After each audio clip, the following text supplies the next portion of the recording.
আসসালামু আলাইকুম, সবাইকে স্বাগত জানাচ্ছি আমার দেশ টপ নিউজে। প্রথমেই শিরোনাম। ভারতের কারাগারে রাখা হয়েছে ইলিয়াস আলীকে, চাঞ্চল্যকর দাবি বিএনপি নেতার। এবার বিস্তারিত।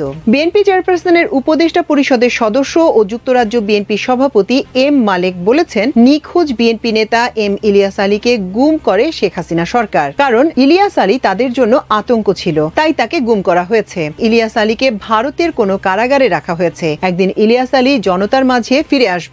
ভারতের কারাগারে ইলিয়াস আলী এম এ মালেক। এই মালেক ভাই এত সুন্দর বিশ্লেষণ করে কথাগুলো বলছেন। এই প্রতিবেদনটি করছে জনকণ্ঠ। ভারতের কারাগারে ইলিয়াস আলী বিএনপি নেতা এম এ মালেক, তিনি এই কথাটা বলছেন। তখন টয়লেটে নিয়ে যাইতো, ওনারা দুইজন আমাকে ওচা করে নিয়ে যাইতো টয়লেট, কারণ আমার পা তখন আমি আর পাড়া দিতে পারি না মাটিতে। বিএনপির অনেককে এখানে রাখা হয়েছে, কাউকে এখনো মারে নাই। যে এম এ ইলিয়াস আলীর সাথে সে কথা বলছে। ইলিয়াস আলী নাকি ভারতের কারাগারে, এটা কি সম্ভব? আপনারা কি বিশ্বাস করেন? আসসালামু আলাইকুম ওয়া রাহমাতুল্লাহি ওয়া বারাকাতুহু। দেশ ও দেশের বাইরে দূর দূরান্ত থেকে ভিডিওটি যারা এই মুহূর্তে প্লে করেছেন, যারা এই মুহূর্তে ভিডিওটি দেখছেন, তাদেরকে অনুরোধ করব দয়া করে পুরো ভিডিও সম্পূর্ণ ধৈর্য সহকারে দেখবেন, কারণ ভিডিওটি খুবই গুরুত্বপূর্ণ। প্রিয় দর্শক শ্রোতা মণ্ডলী, জীবিত রয়েছে বিএনপি নেতা ইলিয়াস আলী। তিনি ভারতের কোনো এক কারাগারে হয়তো বন্দী রয়েছে। আজকে গণমাধ্যম জুড়ে এই একটা নিউজ নিয়েই রীতিমতো তোলপাড় দেশের রাজনীতিতে।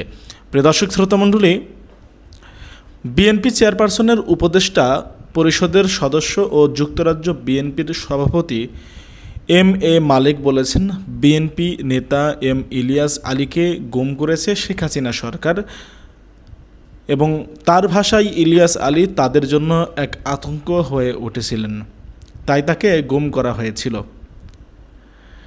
এবং এম এ মালেক তিনি বলছেন, তিনি মনে করেন, তার মনে হয় যে ইলিয়াস আলীকে ভারতের কোনো একটি কারাগারে রাখা হয়েছে, তবে একদিন তিনি জনতার মাঝে ফিরে আসবেন। শুক্রবার রাতে দক্ষিণ সুরমার নিজ বাড়িতে বালাগঞ্জ উপজেলার বিএনপি নেতাকর্মীদের সঙ্গে এক মত বিনিময় সভায় এসব কথা বলেন এম মালেক। প্রিয় দর্শক শ্রোতামণ্ডলী, এম এ মালেক আরও বলেছে, ইলিয়াস আলী যদি ফিরে আসে তাহলে অবশ্যই দেশের মানুষ তাকে বুকে আগলে নেবে। প্রিয় দর্শক শ্রোতামণ্ডলী, এছাড়াও বলেছে, ইলিয়াস আলীকে মেরে ফেলা হলে তার কোনো প্রমাণ এখনও পর্যন্ত পাওয়া যায়নি, তো এটা শিওর যে তিনি বেঁচে আছে। আসলে কি ইলিয়াস আলী জীবিত রয়েছে? প্রিয় দর্শক, আপনারা কি মনে করেন বিএনপি নেতা ইলিয়াস আলী কি জীবিত রয়েছে? যুক্তরাজ্য বিএনপির সভাপতি এম এ মালেক তিনি যেই কথা বলেছেন যে তিনি মনে করছেন ভারতের কোনো এক কারাগারে বিএনপি নেতা ইলিয়াস আলীকে হয়তো বন্দি করে রাখা হয়েছে, তো আপনারাও কি তার সঙ্গে একমত? আল্লাহ ভালো জানে। তবে দোয়া করি আল্লাহ পাক রব্বুল আলামিন যেন যদি জীবিত থাকে তাকে যেন ফিরিয়ে আনে এই বাংলার জমিনে, তার পরিবারের কাছে যেন তাকে ফিরিয়ে দেয়। চলুন কথা না বাড়িয়ে কয়েকটা প্রতিবেদন দেখে আসি আমরা, তারপরে কথা বলি। আশা করি সঙ্গে থাকবেন পুরো ভিডিওটি জুড়ে আপনারা আমাদের। আসসালামু আলাইকুম, সবাইকে স্বাগত জানাচ্ছি আমার দেশ টপ নিউজে। সঙ্গে আছি আমি তামান্না মিনহাজ। প্রথমেই শিরোনাম। ভারতের কারাগারে রাখা হয়েছে ইলিয়াস আলীকে, চাঞ্চল্যকর দাবি বিএনপি নেতার। এবার বিস্তারিত। বিএনপি চেয়ারপারসনের উপদেষ্টা পরিষদের সদস্য ও যুক্তরাজ্য বিএনপি সভাপতি এম মালেক বলেছেন, নিখোঁজ বিএনপি নেতা এম ইলিয়াস আলীকে গুম করে শেখ হাসিনা সরকার। কারণ ইলিয়াস আলী তাদের জন্য আতঙ্ক ছিল, তাই তাকে গুম করা হয়েছে। আমার মনে হয় ইলিয়াস আলীকে ভারতের কোনো কারাগারে রাখা হয়েছে। একদিন ইলিয়াস আলী জনতার মাঝে ফিরে আসবেন। শুক্রবার রাতে দক্ষিণ সুরমাস্থ নিজ বাড়িতে বালাগঞ্জ উপজেলা বিএনপি নেতাকর্মীদের সঙ্গে এক মত বিনিময় সভায় তিনি এসব কথা বলেন। এম এ মালেক বলেন, ফ্যাসিস্ট শেখ হাসিনা আমাকে চায়ের দাওয়াত দিয়েছিল। সেই দাওয়াত প্রত্যাখ্যান করে আমি শেখ হাসিনাকে শর্ত দিয়েছিলাম খালেদা জিয়াকে মুক্তি দিতে হবে। তিনি বলেন, গত 15 বছরে এদেশের মানুষকে শান্তিতে থাকতে দেয়নি ফ্যাসিস্ট হাসিনা, তাই দেশ ছেড়ে পালিয়ে যেতে হয়েছে তাকে। এই ফ্যাসিস্টের বিরুদ্ধে সিলেটে দুর্গ গড়ে তোলা হয়েছিল। বিএনপি নেতাকর্মীদের উপর হামলা মামলা করে থামাতে পারেনি। সিলেটে বিএনপি নেতাকর্মীরা সব সময় প্রতিবাদ জানিয়েছে ফ্যাসিস্ট সরকারের বিরুদ্ধে। যুক্তরাজ্য বিএনপি সভাপতি বলেন, জিয়াউর রহমানের হাত ধরে বিএনপির রাজনীতিতে এসেছি, এখনো রয়েছি। যখন যুক্তরাজ্যে ছিলাম তখন দেশের স্বার্থে প্রতি সোম ও বুধবার ব্রিটিশ পার্লামেন্টের সামনে বছরের পর বছর আন্দোলন করেছি। ভারতের কারাগারে ইলিয়াস আলী, এম এ মালেক। এই প্রতিবেদনটি করছে জনকণ্ঠ। ভারতের কারাগারে ইলিয়াস আলী বিএনপি নেতা এম এ মালেক তিনি এই কথাটা বলছেন। বিএনপি চেয়ারপারসনের উপদেষ্টা পরিষদের সদস্য যুক্তরাজ্য বিএনপির সভাপতি এম এ মালেক বলছে, বিএনপির নেতা ইলিয়াস আলীকে গুম করেছে শেখ হাসিনা। তার ভাষায় ইলিয়াস আলী তাদের জন্য আতঙ্ক হয়ে উঠেছিল, কাদের জন্য? শেখ হাসিনার জন্য। তাই তাকে গুম করা হয়েছে। আমার মনে হয় ইলিয়াস আলীকে ভারতের কোনো একটি কারাগারে রাখা হয়েছে, তবে একদিন তিনি জনতার মাঝে ফিরে আসবেন ইনশাআল্লাহ। এটা চিল্লাইয়া বলতাম, তখন টয়লেটে নিয়ে যাইতো ওনারা দুইজন, আমাকে উঁচা করে নিয়ে যাইতো টয়লেটে, কারণ আমার পা তখন আমি আর পাড়া দিতে পারি না মাটিতে। তারপরে আমি চিল্লাইয়া কান্না করা, আমার ডান পাশে একটা ছেলে ছিল, ফ্যান বন্ধ করার পরে উনি অনেকবার ওয়ালে আঘাত করে, তো আমি তো উঠে দাঁড়াইতে পারি না, আমার অবস্থা, আমি খুবই অসুস্থ। এত জোরে কান্না করেন কেন? কি করছেন আপনি? অপরাধী? আমি বললাম যে না, আমি তো জানি না যে আমি কোথায় আছি, আর কেন ধরে আনছে এটাও বুঝতেছি না। বলতেছে আপনি রাজনীতি করেন? বললাম যে না, আমার পরিবার বিএনপির রাজনীতির সাথে জড়িত, আমি তেমন একটা অ্যাক্টিভ না, বিএনপির একজন সমর্থক, অনলাইনে লেখালেখি করি, আমি জিয়াউর রহমানের আদর্শকে ভালোবাসি। সে আমাকে বললো কান্না করবেন না, আপনাকে মারবে না। পরবর্তীতে সে আমাকে বলে যে আপনাকে মারবে না, মেরে ফেলবে না, যে এখানে আমিও বিএনপি করি, বিএনপির অনেককে এখানে রাখা হয়েছে, কাউকে এখনো মারে নাই। যে এম এ ইলিয়াস আলীর সাথে সে কথা বলছে, সে বললো যে বিএনপির বড় বড় নেতা। জি, এখন আসি পয়েন্টে। অনেকে জিজ্ঞেস করেছেন, তো এই পয়েন্টে তুমি কি জানতে পেরেছো যে ইলিয়াস আলী ভাই বিএনপি নেতা, আমাদের সিলেটের যে বাঘ, বা জি, ইলিয়াস আলীর সাথে সে কথা বলছে, ইলিয়াস আলী কেউ মারে নাই। আচ্ছা, এই প্রথম তুমি জানতে পেরেছো যে ইলিয়াস আলী ভাই এখানে ছিল? অ্যাকচুয়ালি আমি আপনাকে বলি, ইলিয়াস আলীর মানে গুম হয়েছে যে এই বিষয়টা আমি আসলে জানতাম না, মানে I am sorry to say. আচ্ছা, মানে আমি ওই ধরনের রাজনীতিতে অতটা অ্যাক্টিভ ছিলাম না, আমি আপনাকে বলি। বাট আমার ভাইয়া বিএনপির সাথে পরোক্ষ এবং প্রত্যক্ষ ভাবে জড়িত, আমার পরিবার সবাই বিএনপি। তো বলছে যে বিএনপির অনেককে এখানে রাখছে, আমিও বিএনপি করি, আমাকেও মারে নাই। নামটা কি ছিল? সে বলছে যে আমার নাম সুহেল। আচ্ছা, আর বললো যে আপনি যেহেতু কন্টিনিউ কথা বলতাম, সে আমাকে মানে আমি তার কথা আমি মানে কি বলবো আপনাকে, আমি বের হইয়া, আমার বিশ্বাস করেন অন্য লোকদের কথা পরে, আমি শুধু সুহেলের ব্যাপারটা নিয়ে, সুহেল পরে কান্না করতো, 2-1 দিন যাওয়ার পরে সে কান্না করতো। এক্স্যাক্টলি সে যুব নেতা বলছে না ছাত্র নেতা বলছে, এটার মধ্যে একটু হয়তো আমার প্রবলেম হয়েছে তাসমিন খলিল ভাইয়ের কথার উপর ভিত্তি করে, বাট আমার মনে হয়েছিল সে যুব নেতা বলছে। তো যখন বললো যে আপনি যে কোনো লোককে, আচ্ছা, বংশালের মাটিতে যে কোনো লোককে আপনি জিজ্ঞেস করলে আমাকে চিনবে, তো আমি বলছি বংশাল, দোলাইখাল এগুলো তো আমার খুব পরিচিত। তো বলছে আপনি যদি যান দয়া করে, তাহলে আমার বাড়িতে বা খবরটা পৌঁছে দিয়েন, বংশালে যে কোনো ব্যবসায়ীকে জিজ্ঞেস করলে যে বংশালের যুব নেতা সুহেল আমাকে এখানে দীর্ঘদিন ধরে রাখছে। তো সে আমাকে খুব উৎসাহ দিত, বলতো, সান্ত্বনা দিত। ওই যখন বিএনপির কথাটা হলো তখনই সে আমাকে বললো যে আপনাকে যে মারবে না, এখানে বিএনপির অনেককে রাখা হয়েছে। ইলিয়াস আলীর সাথে আমি নিজে কথা বলছি, সে আমাকে বল সোহেল যে কাউকে মারে নাই। এই মারার প্রসঙ্গে উনি এম এ ইলিয়াস, তখনও আমি এম এ ইলিয়াস আলীর সম্বন্ধে ওই রকম কিছু জানি না, আর বিএনপির আর কারো নাম সে বলে নাই।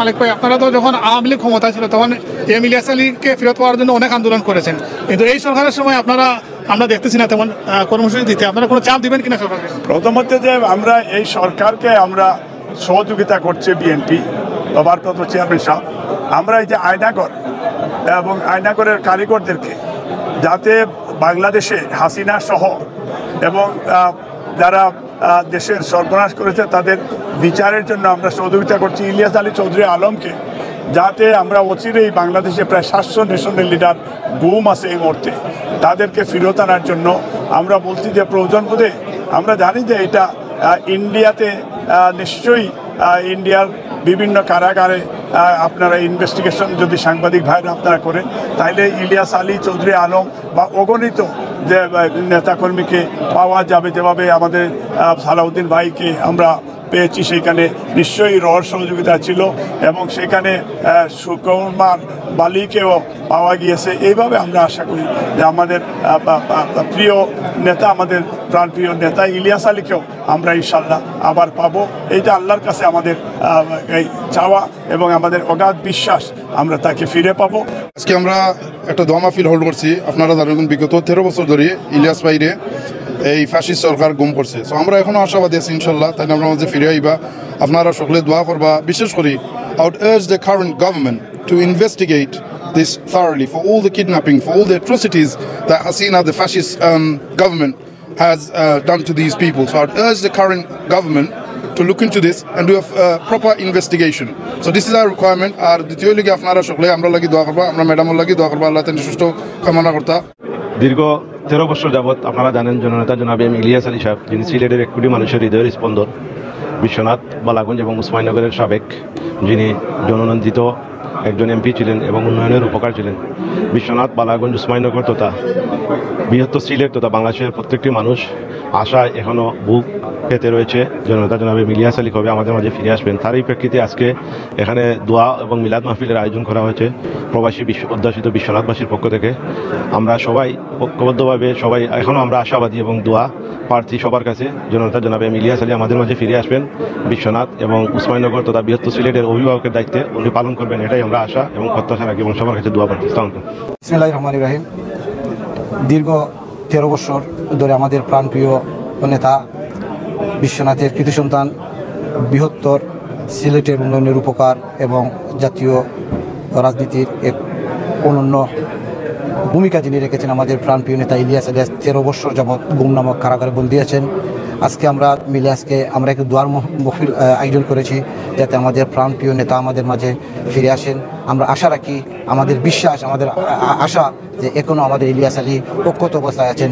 আমরা বিশ্বনাথবাসী তথা সারা বাংলাদেশ জাতীয়তাবাদী পরিবারের সবাই আশাবাদী আমাদের প্রাণপ্রিয় নেতা সুস্থ অবস্থায় আছেন এবং অতি তাড়াতাড়ি আমাদের মাঝে ফিরে আসবেন, এই আশা, এই প্রত্যাশা ব্যক্ত করে একটা নিউজ দেখলাম, বিএনপি নেতা, যুক্তরাজ্যে বিএনপি নেতা এম এ মালেক সে দেশে আসছেন, এখন বলছেন যে ইলিয়াস আলী নাকি ভারতের কারাগারে। এটা কি সম্ভব? আপনারা কি বিশ্বাস করেন? ইলিয়াস আলী যদি ভারতের কারাগারে থাকতো, হাই, ইলিয়াস আলী যদি ভারতের কারাগারে থাকতো এতদিন কি বের হতো না? হ্যাঁ, উনি বলতেছেন যে ইলিয়াস আলী ভারতের আতঙ্ক ছিল, হাসিনা খুব ভয় পেত কারণ সে দেশপ্রেমিক। ভালো কথা, কিন্তু এতদিনও কে ইলিয়াস আলী বের হতো না? উনি কি করে জানলেন ইলিয়াস আলী ভারতের কারাগারে? তাহলে তো সরকারের ভারতের কাছে চাওয়া উচিত না? উনি নিশ্চিত বলতেছেন ভারতের কারাগারে আছে। নিশ্চিত একজন মানুষ কি করে বলে? আমরা তো এই পর্যন্ত কোনো খবরই পেলাম না। আমি যতটুকু জানি নেয়ার 2 দিনের মধ্যে ইলিয়াস আলীকে নাই করে ফেলছে, নেয়ার 2 দিনের ভিতরে। উনি হঠাৎ করে বলে, মানে ইলিয়াস আলী নিয়ে যে এত ধোঁয়াশা, ওনার পরিবারেও কি অবস্থা? ওরা জানে না ইলিয়াস আলী বেঁচে আছে নাকি নাই, কোনোটাই না। না তারা দোয়া করতে পারতেছে মারা গেছেন, কোনোটাই করতে পারতেছে না। কি একটা কষ্টের মধ্যে পড়ে গেছে যে তার বাবা আছে না নাই। হাসিনা এমন খারাপ কাজ করে দিয়ে গেছে, গুম যাদেরকে করা হয়েছে। এই ভয়ঙ্কর মহিলাটা এখনো লাইভ করে, লজ্জা নাই, নির্লজ্জ মহিলাটা অনলাইনে কথা বলে, পুলিশ মারার নিয়ে কথা বলে। তুই তো দেশের মানুষকে মেরে ফেলছস। ইলিয়াস আলী কথা বলছিল টিফাই চুক্তি নিয়ে, সেই টিফাই চুক্তি নিয়ে কথা বলাতে তাকে মেরেই ফেলে দিল। জানি না ভাই, আমি এটা বলতে পারি না, কারণ এখনো ইলিয়াস আলী ক্লিয়ারেন্স নাই, ওকে মেরে ফেলছে না ফেলছে।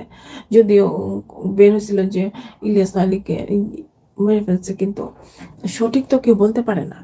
ইনভেস্টিগেশন চলছে, ওটা চলছে, কিন্তু মানে এরকম করে হাসিনা সর্বনাশ করেছে একটা ফ্যামিলি, কত হাজার হাজার ফ্যামিলি ধ্বংস করেছে। বাংলাদেশের 100-র বেশি লোক ভারতের কারাগারে বন্দী আছে, এটা হলো রিসেন্ট খবর। তো আমরা আসলে সত্যি কনফিউজড। আর আমরা 13 বছর ধরে প্রতি বছরই এই গুম দিবস পালন করা, এটা নিয়ে কথা বলা, আমরা ক্লান্ত হয়ে গেছি। আমরা চাই না যে ভবিষ্যতে যেন আমাদের এরকম একটি দিবস আবার পালন করতে হয়। আমরা বর্তমান সরকারের কাছে সুস্পষ্টভাবে জানতে চাই যে আপনারা আপনাদের গুম কমিশন, আন্তর্জাতিক ট্রাইব্যুনাল যেটাই গঠন করে থাকেন না কেন, গুমের বিষয়ে আপনারা কি করেছেন সেটা স্পষ্ট করুন। আলোচনা সভা এবং দোয়া মাহফিলে উপস্থিত আছেন সভাপতি হিসাবে আমাদের ইলিয়াস আলীর অত্যন্ত ঘনিষ্ঠ ভাজন, বিএনপির নির্বাহী কমিটির স্বেচ্ছাসেবক বিষয়ক সম্পাদক মীর শরাফত আলী সপু। প্রধান অতিথি হিসেবে উপস্থিত আছেন স্বৈরাচার বিরোধী আন্দোলনের অগ্রসৈনিক, ইলিয়াস আলীর সহযোদ্ধা, বর্তমান বিএনপির নির্বাহী কমিটির সিনিয়র যুগ্ম মহাসচিব অ্যাডভোকেট রুহুল কবির রিজভী। উপস্থিত আছেন বিএনপির চেয়ারপারসনের অন্যতম উপদেষ্টা জনাব আবুল খায়ের ভূঁইয়া। উপস্থিত আছেন ডাকসুর সাবেক ডিএস এবং বর্তমান নির্বাহী কমিটির যুগ্ম সম্পাদক হারুন কবির খোকন। উপস্থিত আছেন আরেকজন যুগ্ম সম্পাদক আব্দুল সালাম ভাই।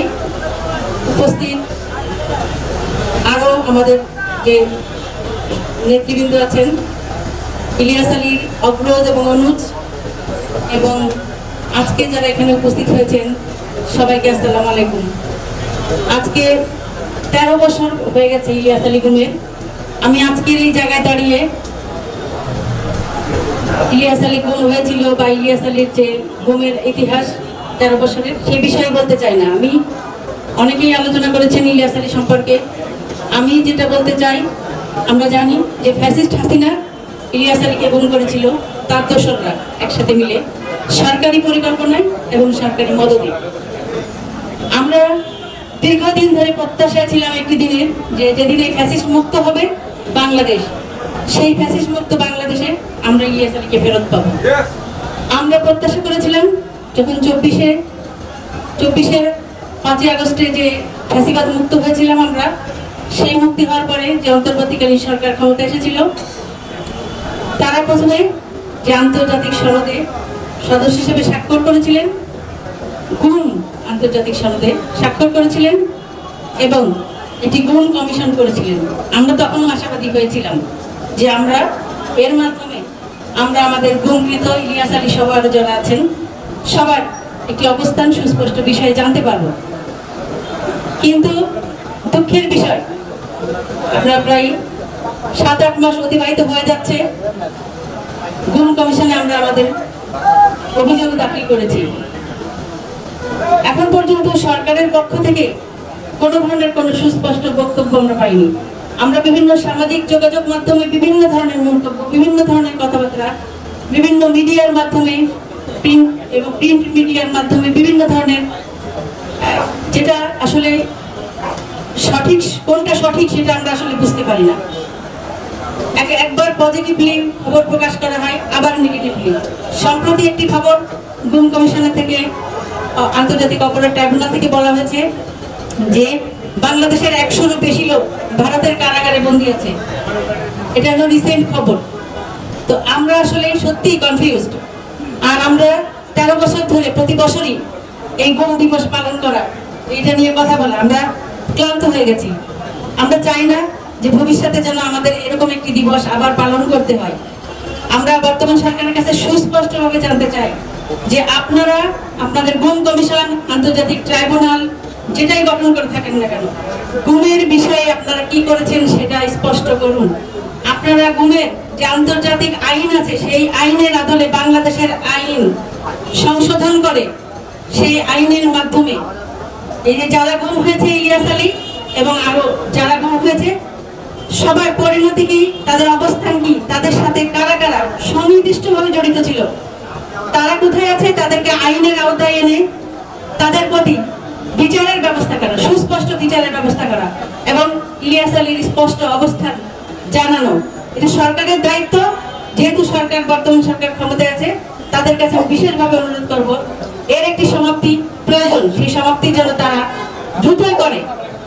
এ ধরনের একটি বিষয় নিয়ে দীর্ঘদিন ধরে মানুষের জীবন চলতে পারে না। আর বাংলাদেশের বর্তমান অন্তর্বর্তীকালীন সরকার যে সংস্কারের কথা বলেছে, যে পরিবর্তনের অঙ্গীকার নিয়ে সরকার ক্ষমতায় এসেছে, সেটা যেন আমরা দৃশ্যমানভাবে দেখতে চাই, সেই প্রত্যাশা ব্যক্ত করছি। সবাই ইলিয়াস আলীর জন্য দোয়া করবেন।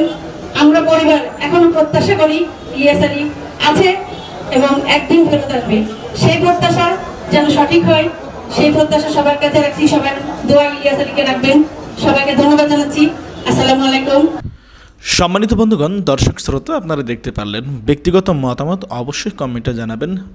যুক্তরাজ্য বিএনপির সভাপতি এম.এ. মালেক, তিনি যেই দীর্ঘদিন পর আবারও ইলিয়াস আলীকে নিয়ে কথা বলছেন এবং দীর্ঘ সময় পর কিন্তু ইলিয়াস আলীকে নিয়ে গণমাধ্যমে চর্চা হচ্ছে, এটা নিয়ে আসলে একটা কথাই বলবো, রাখে আল্লাহ মারেকে, মারে আল্লাহ রাখেকে। আল্লাহ পাক রব্বুল আলামিন যদি ইলিয়াস আলীকে রাখে তাহলে কারোর সাধ্য নেই তাকে মারা। আমরাও আশাবাদী ইলিয়াস আলী তার পরিবারের মাঝে ফিরে আসুক, আমরাও চাই, তবে জানি না তিনি জীবিত আছে কিনা।